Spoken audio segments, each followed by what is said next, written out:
Hello, dear traders. My name is Oleg Prishepa. Welcome to Trading Hero YouTube channel. Let's start our weekly review. So our total profitability is plus 130%. For the last week, we earned 1.6%, and our profitability for October is 7.6%. It's the third highest profitability in 2022. So congratulate everyone on the successful ending of the previous month. And this month started with a very good result, plus 1.6% for the first week. It's a promising result. I hope we're going to be able to make to show the same performance or even more, because this week we started trading with GBP USD. So let's switch to MetaTrader platform and see how actually we were doing this profit. The first currency pair in our review is GBP to USD. We have not been trading with this currency pair since we got a stop loss in September, and now we actually were monitoring the statistics, the intraday volatility, and came to the conclusion that the volatility normalized, and all like previous days after we had the highest volatility of more than 2%, we had 5 days with no high volatility, and we decided to enter the market.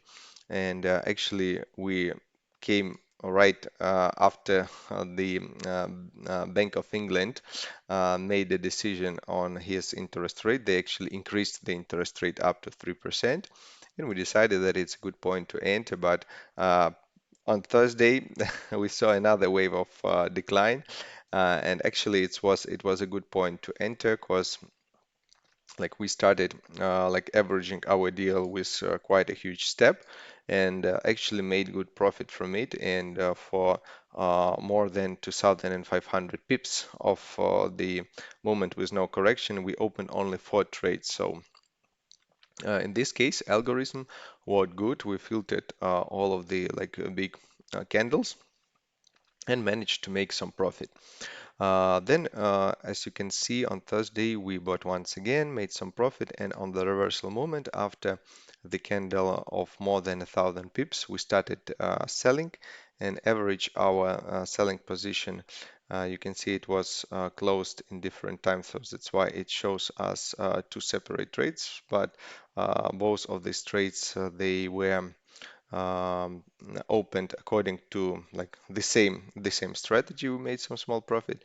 Now we also have a selling trade. We're coming to retest this descending channel, and if it will gonna work, and we really can see that it's another, let's say, like another floor of this channel, and we can actually make some profit from this deal. If not, we're gonna be averaging the trade and closing it after we get a correction.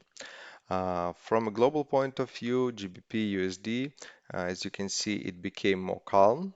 And only on Thursday and Friday we had extra volatility, because on Thursday we had the interest rate of Fed, and there was a decision on interest rate, and they actually increased it. And on Friday we had non-farm payrolls that also affected the volatility. So the next currency pair is GBP to Canadian dollar. Here you can see that we also were falling during the last week, and on Monday we opened a buy and trade after we broke the previous support level and closed this deal with profit. Then we were waiting for the huge volatility, and on Thursday we got a candle, let's say, or a group of candles that covered more than 1,000 pips with no correction. So we bought at this point, but unfortunately, the execution of this trade was not accurate at all because of the news. I think many of you who trade for quite a long time, they know that when you trade on news, your deal may be executed by a completely different price. So you can see the picture that your take profit order is activated.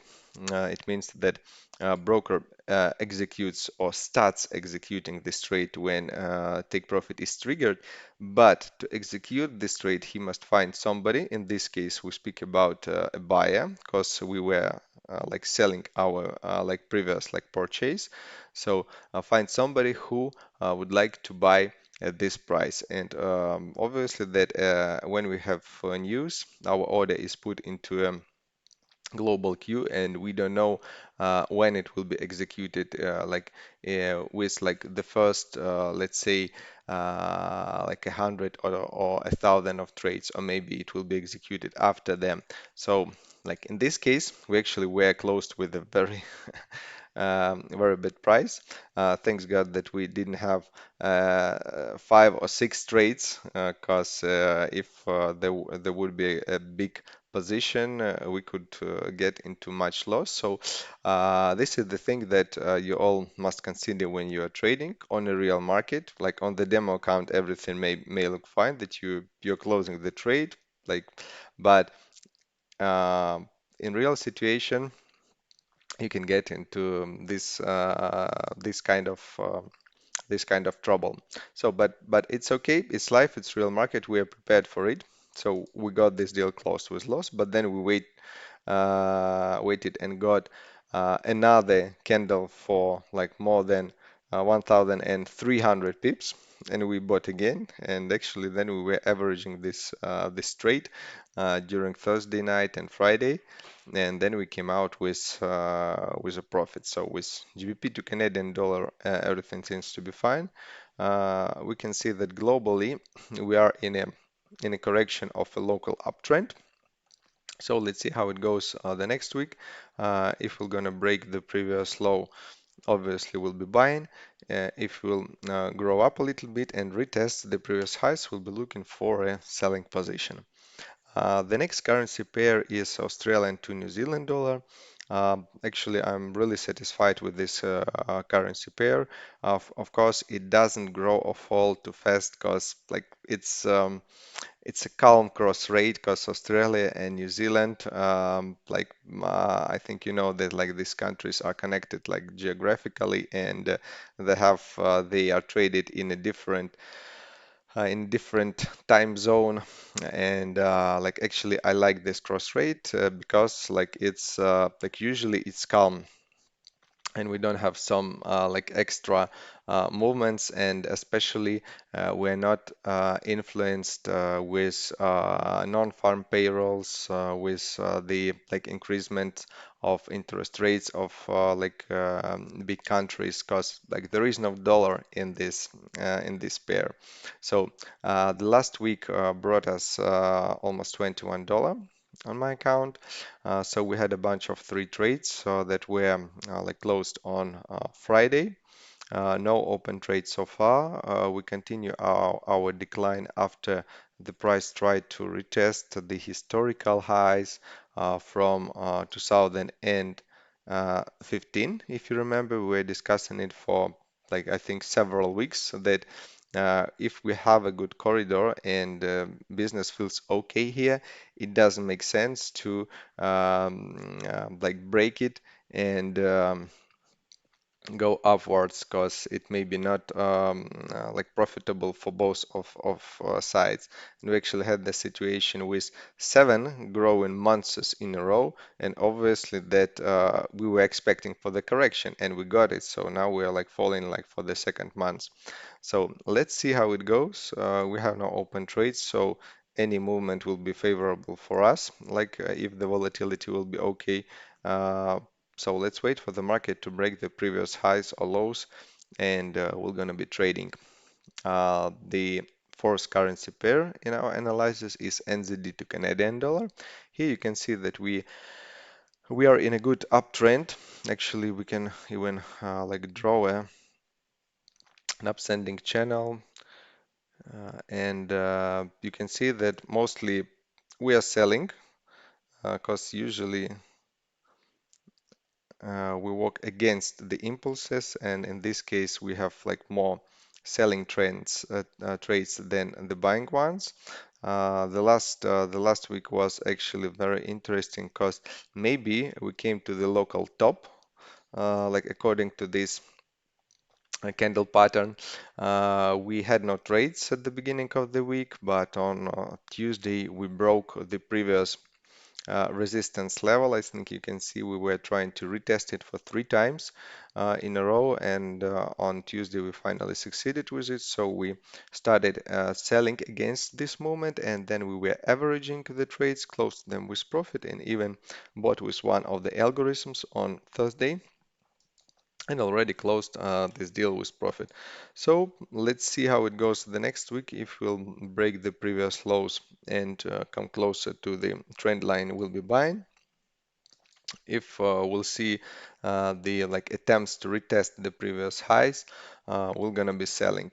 And the last currency pair for today is Australian to Canadian dollar. This situation is different from the one that we had on like New Zealand to Canadian dollar, despite that we have like Canadian in both of the currencies. But I think you know that actually, like to see the difference between these cross rates, you need to see the first cross rate Australian to New Zealand dollar. It's falling, so it means if New Zealand to Canadian dollar grows, Australian to Canadian dollar should stand still or like fall.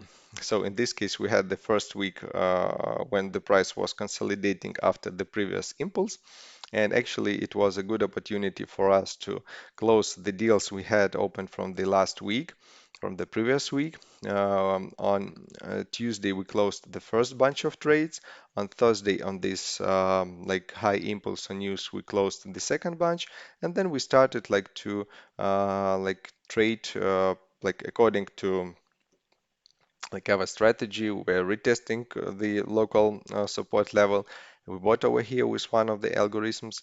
Then we averaged this trade, closed it with profit, and on the reversal moment, which was, by the way, like if you consider it from the bottom, it was more than 1,000 pips. So actually, we sold, and now we are in a position with one of our robots. So everything seems to be okay with this currency pair. Let's wait for the trades of the next week. I congratulate everyone with a successful ending of October. Wish you good profits in November. If you have any questions, feel free to ask me, and see you next Saturday.